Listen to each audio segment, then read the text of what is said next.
रहमतुल्लाह अलैह के पास ना एक बूढ़ी अम्मा अपना बेटा छोड़ गई। तो हजरत साहब ने को 2, 4, 5 महीने रखा। तो बाद में उसकी अम्मा को बुला के कहा कि भाई तू बेवा है, बेटा तेरा यतीम है, मैं नहीं चाहता कि इसका वक्त जाया हो, कि पढ़ने वाला कोई नहीं, सारे नहीं भाई पढ़ने वाले होते।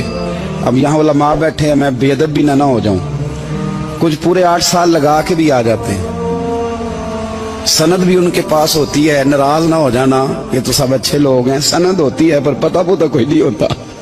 ये आला हजरत ने लिखी है बात, सनद होती है, पूरी डिग्री होती है, उस पर कई लोगों के साइन भी होते हैं। तो बहुत सारे तालिब इल्म ऐसे होते हैं जो मदारस में कहते हैं मैं फाजल फलां हूँ, लेकिन कोई शय पास। तो मौलाना सरदार अहमद साहब मुहद्दिस आज़म पाकिस्तान रहमतुल्लाह अलैह उस बूढ़ी को कहने लगे तेरा बेटा कुंद देना है, पढ़ना पढ़ाना इसने कुछ भी नहीं, तो यतीम बच्चा है, कल को तू कहेगी कि मेरे बेटे ने वक्त जाया किया तो वापस ले जा। बूढ़ी अम्मा रोने लग गई, कहने लगी मैं पढ़ाने तो नहीं लाई थी, मैं तो आपको रब का वली समझती हूँ, मैं तो नौकरी कराने लाई थी, नौकरी। हजरत अनस बिन मालिक कहते हैं मेरी अम्मा भी हुजूर की बारगाह में दे गई थी, हुजूर की बारगाह में। ये नहीं कहा था कि या रसूलल्लाह पढ़ा दें, हाँ हाँ मैं जिम्मेदारी से बात कर रहा हूँ, ये नहीं कहा था हुजूर मुजाहिद बना दें, ये थोड़ी कहा था कि या रसूलल्लाह सल्लल्लाहु तआला अलैहि वसल्लम से मुफस्सिर मुहद्दिस मुहक्किक मुफ्ती बना दें। हजरत अनस की अम्मा कह गई थी सोनिया जब तक ये रहेगा ना आपकी नौकरी करेगा, ये घर के काम काज करेगा, ड्यूटी करेगा, हुजूर ये आपकी नौकरी करेगा। तो मेरे महबूब ने फिर दुआ कर दी, अल्लाह इसे बरकत अता फरमा। तू समझता है खिदमत वाला खाली रह जाता है? जितना जायका खिदमत वाले को मिलता है, जो उसके नसीब में आता है, वो किसी का नसीब कहां भाई। हजरत अनस कहते हैं हुजूर ने दुआ कर दी, बरकत की। मुझे तो खेती बाड़ी आती भी नहीं थी, पर लोगों के बाग में साल में 1 दफा फल लगता था, मेरे बाग में 2 दफा लगता था। हुजूर ने दुआ कर दी अल्लाह इसे औलाद दे। फरमाते हैं मेरे बेटे, मेरे पोते, मेरे नवासे, मेरी बेटियां, फरमाते हैं मैं जिंदा हूं और मेरी 100 औलादे मौजूद हैं। परेशान हो गया 100 सुन के बच्चे 2 ही अच्छे, 100 औलादे मेरी मौजूद हैं। हजरत अनस मौलाना सरदार अहमद साहब के पास ना छोड़ गई बच्चा, कहने लगी हजरत जी मैं को पढ़ाने के लिए थोड़ा छोड़ गई हूँ, मैं तो इसलिए छोड़ के गई हूँ कि आप मेहरबानी करें खिदमत कराएं। तो हजरत जी कहने लगे कोई ऐसा काम ही नहीं, खिदमत वाला क्या कराऊं। कहने लगी पट्ठे पवा लिया करो जी। हम लड़ पेंदे ने, कहने ने बच्चे काम कर दें मदरसे का। हालांकि अब कहाँ बच्चे काम करते हैं, अब तो गुजर गया दौर, अब तो बच्चे काम कराते हैं। अब बच्चे भी नाराज हो रहे हैं, घूर घूर के देख रहे हैं। सही कह रहा हूँ आपको, बच्चे काम कराते हैं, बच्चे कहाँ काम करते। कहने लगी ये चारा डाले करेगा आपकी भैंसों को। तो हजरत ने उसको कहा कि बीबी चारा मेरी भैंसों को डालने के लिए मैंने बंदा रखा हुआ है, तू जा ले जा। कहने लगी हाथ बांध के हुजूर मेहरबानी करें रख ले, चारा डालेगा। और पुत्र तवज्जो से चारा डालना हजरत की भैंसों को। रोने लगी, हजरत ने रख लिया, महीने का खर्चा भी देते। शाम को ना वो सारा दिन काम करता, शाम को आके पैरों में भी बैठ जाता, हजरत जी लाएं तेल थोड़ा सा, पैर ना दबा दूं। 8 साल साथ वाले पढ़ते रहे, ये बेचारा नौकरी करता रहा, मेरा रूप भी नहीं ते मेरा रंग भी नहीं, और मैनू यार मनान दा टंग भी नहीं।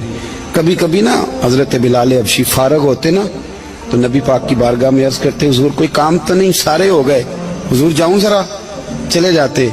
एक दिन सलमान फारसी कहने लगे या रसूलल्लाह ये बिलाल कहाँ जाता है। फरमाया जा देख के तो आ। हजरत सलमान वापस आए तो आके रोने लगे, कहने लगे सोनिया जब यहाँ से जाता है ना तो जाके सैयदा फातिमा की चक्की पीसनी शुरू कर देता, बीबी साहबा के काम करने लगता है, घर में जाके स्नैन की ड्यूटी करता है, वहां भी काम यहाँ भी काम। वो चारा डालता रहा, उसने चारा डाला। हजरत मुहद्दिस आज़म की भैंसों को दस्तार फजीलत का वक्त आ गया, सारे पगड़ियां सजा के आ गए, आज दस्तार होगी। ये ना पीछे होके बैठ गया, चूंकि पढ़ा ही नहीं था तो दस्तार का है कि दस्तार तो उसकी जो पढ़ेगा, हमने तो पढ़ा ही नहीं, हमने तो यार पढ़ा, घर पढ़ा, ड्यूटी करी। हजरत मुहद्दिस आज़म रहमतुल्लाह अलैह के यहाँ जब ऐलान होने लगा ना कि अब दस्तार होगी, तो हजरत ने पहला ऐलान उसका फरमाया। तो मजा वाला बंदा कपड़े भी कदी कदी बदल देना। वो कहता है जिस हाल में भी था मैं पलट के देखने लगा कि पढ़ा पढ़ाया तो है, कोई शय नहीं, ये माजरा क्या है। पीछे से उठ के आए, कहते हैं बाकियों की दस्तार किसी आलिम ने की, किसी सूफी ने की, लेकिन ये भैंसों को चारा डालने वाला जब आया तो मुहद्दिस आदम ने फरमाया पगड़ी के बाल को कोई हाथ ना लगाए, ये सारी दस्तार मैंने करनी है। और फरमाते हैं हजरत बाल भी देते जाते थे और आंसू भी बहाते जाते थे, माथा भी चूमते थे और फरमाते थे दस्तार के बाद चला तो नहीं जाएगा यार, मुझे तो इबादत भी नहीं रह गई, मुझे तो चाबियों को भी नहीं पता कौन सी कहाँ रहती है, जाएगा तो नहीं तू? तो रो पड़ा, कहने लगा सोने जाए तो वो जिसके पल्ले कुछ है हो, आता जाता तो है कुछ नहीं, मुझे किसने रखना है, मैंने कहाँ जाना है, इधर कहाँ, तो इधर ही रहूंगा। उस तालिब इल्म के सारे उस्ताद भाई कहते हैं उसने दस्तार कराई, पढ़ा पढ़ाया कुछ नहीं, पर जो मसला अड़ जाता था ना, वो जो अड़ जाता था ना, वो जाके उससे पूछते थे तो किताबें खोलने की जरूरत नहीं पड़ती थी। हजरत उम्मे सलमा रज़ी अल्लाह ताला अन्हा कहती है मैंने अर्ज की या रसूल अल्लाह सल्लल्लाहु अलैहि वसल्लम मेरी बच्ची बड़ी बीमार है, तो मुझे किसी ने कहा है ये थोड़ी सी नशे वाली चीज है, ये बना के तैयार करके दो सही हो जाएगी, बीमार है बच्ची तो ये नशे वाली चीज है, इसको तैयार करके दो, थोड़ा नशा है। अगरचे बाज, मैंने शुरू में कहा, बाज लोग मरीज को, सख्त मरीज को ऐसी अद्वियात जो मजबूरी बन जाए उसकी गुंजाइश और इजाजत देते हैं। मोहतात उलमा तो उसमें भी बहुत सारी चीजें पहले बयान करते, लेकिन उसने कहा जी मेरा नशा देना है शिफा के लिए। हज़रत उम्मे सलमा कहती है मेरे नबी पाक ने मेरी तरफ देखा, मेरी तरफ, तो मैंने कहा या रसूलल्लाह आप क्या फरमाना चाह रहे हैं? तो नबी पाक ने फरमाया उम्मे सलमा कभी नापाक चीज में भी शिफा हुई है, कभी नापाक चीज में भी, कभी शराब और खमर में भी शिफा हो सकती है। शिफा रब करीम ने रखी है पर शहद के अंदर रखी हुई है, शिफा अल्लाह ने रखी है, कुरान मजीद में रखी हुई है, तो इसमें भी कभी ये हुजूर ने बयान किया है कि इसके अंदर शिफा हो सकती, तो उम्मत कितनी दिलेरी करती है जो ये मशवरे देती है कि उसके अंदर नशा है, शराब है, तो खांसी चली जाएगी तो फलानी बीमारी चली जाएगी। ना आओ इन चीजों पे, ना अपने ईमान को खराबी दो और ना ऐसी बातें करो जिससे कि दरक रसूलुल्लाह सल्लल्लाहु अलैहि वसल्लम के वाज़ेह इरशादात की मुखालफत हो। मेरे नबी पाक सल्लल्लाहु अलैहि वसल्लम ने फरमाया, और फिर कुछ लोग कहते हैं थोड़ी पी है जी। अब तो मैं तज्जिये में पढ़ रहा था कि ऐसी शराब इजाद हो गई है, लोग शराब पीते हैं और वो मस्त भी रहते हैं, कार भी चलाते रहते हैं, कहते हैं जी नहीं हमारा ज़हन माऊफ नहीं हुआ तो ये वाली सही है, नशा नहीं लाती। मेरे नबी पाक सल्लल्लाहु अलैहि वसल्लम ने फरमाया जिस चीज की थोड़ी मिकदार, ज्यादा मिकदार हराम है, उस चीज की थोड़ी मिकदार भी हराम है, जिसकी ज्यादा मिकदार हराम है उसकी थोड़ी भी। तो खमर और शराब अगर फुल पीना जायज नहीं तो थोड़ी पीना भी जायज, ये हराम है और हराम थी और कयामत तक हराम ही रहेगी। मेरे नबी पाक सल्लल्लाहु अलैहि वसल्लम ने मना किया और हुजूर ने इजहार नापसंदीदगी फरमाया, फरमाया 40 दिन तो इबादत ही कबूल नहीं होती शराब पीने वालों जब तक सच्ची तौबा ना करे। ये लफ्ज जब अदा करता हूं तो शर्म से मेरी जुबान लड़खड़ाती है कि यार दरबारों पे भी नशा बिकता है। मैं ये बात कर रहा हूं सूफिया का तर्जुमान, दरबारों पे, मजारों पे, और सज्जादा नशीनों तुम्हें जमीन निगल जाए, आसमान तुम्हें ले उड़े, तुम पर कहर नाजिल हो, तुमने बाप दफन करके तो वहां नशे का अड्डा बना लिया, माओ से बेटे छीनने लगे हो, औरतों के सरों से कपड़े छीनने लगे हो, सुहाग मारने लगे हो, बेटियां और बेटे यतीम करने लगे हो, नशा बेचते हो दरबारों और मजारों पे, ये तमाशा लग गया। आप कैसे करूं ये बात, पर करनी पड़ रही है, मजबूरी है, ये मजमून मुकम्मल नहीं हो सकता। बंद कर दे वो दरबार, हमें नहीं चाहिए जिन दरबारों पे नशा बिकता है। मैं जिम्मेदारी से कह रहा हूं, बात रिकॉर्ड हो रही है। जूते की नोक पे वो सज्जादा नशीन जो उम्मत को ड्रग्स देता है, वो सज्जादा नशीन का डेरा नहीं, वो गंद का अड्डा है, वहां से फैज नहीं मिल रहा, उम्मत की तबाही हो रही है। बता दो, फैला दो, इसको एतराज करना करो। मेरे रसूल पाक सैयद आलम सल्लल्लाहु ताला अलैहि वसल्लम का दीन जरूरी है, किसी पीर की सज्जादगी जरूरी, बोलिए सज्जादगी जरूरी। बड़ी जिम्मेदारी से कह रहा हूं और नुमाइंदगी कर रहा हूं अपनी जमात की। نہ ہمارے بزرگوں نے کل اس کی حمایت کی تھی، نہ آج کرتے ہیں، نہ قیامت تک کریں گے۔ بند کر دیں وہ دربار اور مزار۔ بزرگ دنیا میں یہ کام کرنے آئے تھے، اور ہماری سوچ اتنی گر گئی ہے، اتنے ہم کمزور ہو گئے۔ کہتے ہیں جب اس کو چڑھ جاتی ہے تو پھر بڑی معرفت کی باتیں سناتا ہے۔ تجھے شرم نہیں آئی یہ لفظ کہتے ہوئے؟ اب نشئی تجھے معرفت سکھائے گا؟ اب تو شرابی سے، بھنگی چرسی سے دین سیکھے گا؟ کہتے ہیں اس نے پی ہوئی تھی، چڑھی ہوئی تھی، وہ بات کر دی تو میرا کام بن گیا۔ اتنی گندی اور میلی سوچ صاحب ایمان کی ہوتی ہے، تو اب نشیوں سے جا کر دعائیں کرائے گا؟ سن، میرے نبی پاک صلی اللہ علیہ وسلم نے فرمایا جو شراب پی لے، نشہ کر لے، اس کی تو 40 دن تک عبادت رب قبول نہیں فرماتا۔ تو کہتا چڑھی ہوئی تھی تو اس نے دعا کر دی، تجھے شرم ہی نہیں آئی بات کرتے؟ حیا ہی نہیں کیا تو نے جملہ بولتے؟ یہ کوئی تصوف اور طریقت ہے؟ جاؤ اٹھا کے لے جاؤ۔ ایسی کوئی تصوف اور طریقت ہمیں نہیں چاہیے، ہمیں وہ والی طریقت چاہیے جس میں خدا کے قرآن کی بات ہوتی ہے اور محمد مصطفیٰ کے فرمان کی بات ہوتی ہے صلی اللہ علیہ وسلم۔ تو بھائی یاد رکھو، یہ کوئی طریقہ نہیں۔ ایک مزار ہے، مجھے ایک صاحب کہنے لگے آ جائے یہاں بھی فاتحہ پڑھیں۔ میں نے کہا یہاں کیا ہے؟ کہنے لگے تھے تو بابا جی نشہ وشا کرتے، پر سنا ہے لوگوں کی منتیں بڑی پوری ہوتی ہیں۔ مجھے جذبات بڑے کم آتے ہیں۔ میں نے اس آدمی کو گریبان سے پکڑ لی، میں کہ ادھر ہٹ، وہ تو نشہ کرتا تھا اور تو جاتا تھا، تیری یہ کیسے طاقت ہوئی؟ تو نے مجھے مشورہ دے دیا ہے، تو ہمیں کمزور سمجھتا ہے؟ ہم کمزور ایمان کے لوگ ہیں، اور میں یہاں تجھے کہوں گا نہیں نہیں میں یہاں نہیں جاتا، میں وہاں جاتا ہوں۔ بالکل کوئی لگی لپٹی بات نہیں، کھری بات۔ تصوف وہ، دربار وہ جہاں قرآن پڑھا جائے اور رسول اللہ کی حدیث سکھائی جائے، باقی کوئی مطلب نہیں کسی قسم کا۔ میں داتا صاحب کبھی جاؤں نا جلسہ کرنے کسی کام سے، کسی تقریب میں، تو میں داتا صاحب کے مزار پہ نہیں جاتا۔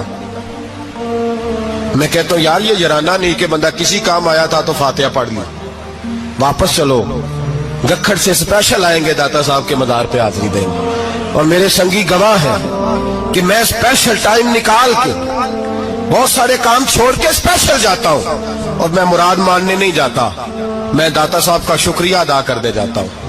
میں ان سے کہتا ہوں حضور آپ کی مہربانی، آپ یہاں آئے تو ہمارے بڑے بھی رسول اللہ کے غلام بن گئے۔ میں تو سلام عقیدت پیش کرنے جاتا ہوں، ہم مزارات پر جانے کے قائل نہیں، بلکہ ہماری تو عقیدت کا درجہ ہی مکمل نہیں ہوتا جب تک ہم مزار پہ سلام نہ کریں۔ پر مزار داتا صاحب کا، مزار خواجہ معین الدین اجمیری کا، مزار غوث اعظم جیلانی کا، مزار محدث اعظم مولانا سردار احمد کا، مزار اولیاء کا، مزار میاں شیر محمد شرف پوری کا، مزار رب کریم کے بندوں کا۔ بھنگیوں چرسیوں کے مزار نہیں ہوتے، اور نام ان مزارات کے قائل ہیں؟ بالکل قائل نہیں ہم۔ میں تھوڑے دن پہلے لاہور گیا تھا تو میں کار میں میاں صاحب میاں شیر محمد شرف پوری کا ذکر کر رہا تھا۔ میں اپنے دوستوں سے کہہ رہا تھا یار بہت بڑا بابا ہوا ہے، تو مجھے کہنے لگی کرامت کیا ہے؟ میں نے کرامت یہ ہے کہ ساری زندگی سنت کا درس دیا ہے۔ تو مجھے کہنے لگے آپ کبھی گئے نہیں؟ میں نے کہا میں اسپیشل گیا تھا، اور تھوڑے دنوں کے بعد پروگرام بناؤں گا تو میں ساتھ لے کے جاؤں گا۔ ہم مزارات کے قائل ہیں، حاضریاں دیں گے مزاروں پہ، لیکن بھنگیوں چرسیوں کے مزاروں پر جانے کے قائل ہیں؟ زور سے بولے، یہاں جانے کے قائل ہیں؟ کوئی عقیدہ نہیں ہے ہمارا۔ نشہ بکے گا مزاروں پہ، یہ تصوف ہوگا وہاں، یہ طریقت ہوگی؟ اور ملت پر رحم کھاؤ خدا را۔ اگر تمہارے قومی ادارے کہتے ہیں رپورٹ کرنے والے کہ 70 لاکھ پاکستانی نشہ کرتا ہے، تو کیا تمہیں یہ نہیں پتا کہ نشہ بیچتا کون ہے؟ کیا تمہیں یہ نہیں پتا کہ ڈرگز کا کاروبار کون کرتا ہے؟ اگر تمہیں یہ پتا ہے تو کیا یہ خبر نہیں تمہیں کہ ان رگوں پر یہ خون اتارتا کون ہے؟ میں اپنے بزرگوں سے معذرت کے ساتھ، نشے کا آغاز، ناراض تو نہیں ہو جائیں گے بزرگ، نوجوانوں کو میں لتاڑ لیتا ہوں لیکن بزرگوں کی عزت کرنا سنت ہے، تو میں بزرگوں سے معذرت کے ساتھ یہ یوں سمجھ لیے خوگرے حمد سے تھوڑا سا گلا بھی سن لے۔ نشہ سگریٹ سے شروع ہوتا ہے، سگریٹ سے۔ میں تمباکو کو حرام نہیں کہتا، یہ فتویٰ نہیں دے رہا۔ تمباکو کا حکم وہی ہے جو مولی کا ہے، جو کچے پیاز اور لہسن کا ہے، کہ آپ جب کھا لیتے ہیں تو منہ سے بدبو آتی ہے، تو آپ مسجد میں آئے تو آنے سے پہلے مسواک کریں، منہ صاف کریں، پھر آپ آ جائیں۔ तो जायज है, मकरूह है लेकिन हराम। लेकिन तंबाकू से आगे जब हालात बढ़ते हैं, तजिया निगारों ने लिखा है कि हमारे पंजाब के कुछ इलाकों में अब सिगरेट से निकाल के ना, पहले भी भरते थे लोग उसमें बड़ा कुछ, अब पता है कि नया नशा इजाद किया है। अब उसके अंदर चर्बी भरते हैं और छिपकली को मार के, सुखा के, खुश्क करके, उसको पीस के वो साथ नशे के मिलाते हैं, और उसका हाल ये होता है कि आदमी को ज्यादा नशा होता है, और कहते हैं वो इतना गंद है कि वो आदमी किसी को दांत भी लगाएगा तो वो बंदा भी बीमार हो जाएगा। क्या यहां लोग स्पिरिट नहीं पीते आपके मुल्क में? और हम कभी सड़क पे जाते हैं तो नशेई को देख के मजाक करते हैं, देखना मैं हारन लगाऊंगा तो गाड़ी के हारन से गिर जाएगा। लेकिन तुझे पता नहीं कि ये किसी मां का बेटा है, पता नहीं किसी बीवी का शौहर है। एक हमारे दोस्त हैं, बुजुर्ग हैं, उनका दामाद फौत हो गया, नशा करता था। तो मैं ताजियत करने उनके घर पहुंचा तो खड़े हो गए हाथ बांध के, कहने लगे हजरत साहब बाकी सारियां गल्लां छड़ दियो, सिर्फ नशे ते तकरीर करया करो। वो जब जीता था तो तब भी उसके बच्चे यतीम ही थे, यतीम ही थे। मेरी बेटी जब मेरे घर आती थी और मैं अपने पोतों के उतरे कपड़े उसे पहनने को देता था तो मेरा कलेजा फटता था। और मेरी बेटी उसकी जिंदगी में भी बेवा की जिंदगी गुजार रही थी, वो मेरी बहुओं के उतरे हुए कपड़े पहनती थी। कोई दुआ करो, कोई जलसे करो, ये लत खत्म हो जाए। और कहने लगा अब मेरे, वो चला तो गया है, दादा दादी इसके पहले कोई नहीं, चचा है कोई नहीं, जब तक तो मैं जिंदा हूं इन नवासों को कोई रोटी का लुकमा, कोई कपड़ा मिल जाएगा। लेकिन सोचता हूं मैं बूढ़ा हूं, मर गया तो इनको कोई पूछेगा भी नहीं, कौन इनकी खबर। इतना जुल्म इस कौम से, इतनी ज्यादती, और आराम से लिखकर लोग गुजर गए कि ये 70 लाख है, इनका दर्द तो समझो, तकलीफ तो समझो। 7 फुट का सोना जवान और नशे का आदी है तो किसी नाली में पड़ा हुआ है। और मैंने कहा उस कौम के साथ इससे बड़ा भयानक मजाक क्या होगा। कोई दानिशवर था बड़ा जालिम, उस जालिम से कोई मशवरा लेने आया, उसने आके कहा तू बड़ा जालिम है, बड़े कड़वे मशवरे देता है, मेरा एक दुश्मन है, मैं उससे बदला लेना चाहता हूं, मेरा दिल करता है उसका बच्चा कत्ल कर दूं ताकि वो तड़पे। तो जालिम ने कहा उसे कत्ल न कर, वो तो उसका बाप 2-4 महीने रो के चुप कर जाएगा। फिर मैं सख्त सजा देना चाहता हूं, मशवरा दे। तो उसने कहा उसके बच्चे को नशे पे लगा दे, जिसका बच्चा नशा करेगा वो बाप रोज मरेगा, रोज जिएगा, वो मां रोज मरे जिएगी, नशे पे लगा दे। इस कौम के साथ सबसे बड़ा जुल्म ये हुआ कि मिल्लत का जवान नशे पे लग गया, ड्रग्स पे लग गया। इतने तबाह हालात हुए कि जवान चढ़ती जवानियां, अम्मा ने किताब दे के भेजा था और कॉलेज से वापस आए तो नशे के टीके हाथों में पकड़े हुए, टीके। और आपके इस मुल्क के इस्लामाबाद में एक दिन मीडिया ने वो खबर भी वायरल की और वो चीज भी दिखाई लोगों को, 3 महीने का बच्चा लेके नशई सड़क पे आ गया। उसने कहा मेरा नशा खत्म हो गया, मेरा बच्चा खरीद लो, 2 पुड़ियां दे दो। तो वहां बीबियां जो सुन रही थी वो भी चीखे मार के रो रही थी। ये जुल्म किया इस कौम के साथ, और करप्शन की लानत ने इजाजत दी सप्लाई करने वालों को कि गली गली भेजे, गली गली। इन्होंने कुछ थोड़ा जुल्म नहीं किया इन हुक्मरानों ने। और हमारी ओपोजिशन, उसको न सिर्फ इतना पता है कि ये जाए और हम आए, इससे ज्यादा कोई गर्ज नहीं। भाई करप्शन के खिलाफ निकले हो तुम, नशे के खिलाफ किस दिन निकलोगे? जुए के खिलाफ किस दिन? कौम तो मर रही है नशे से, इसके खिलाफ मैदान में कब आओगे? सिर्फ इतना है कि ये जाए और हमारी बारी आए, इससे ज्यादा कुछ नहीं। जितने मुजरम वो है उतने ही तुम बनते जाओ।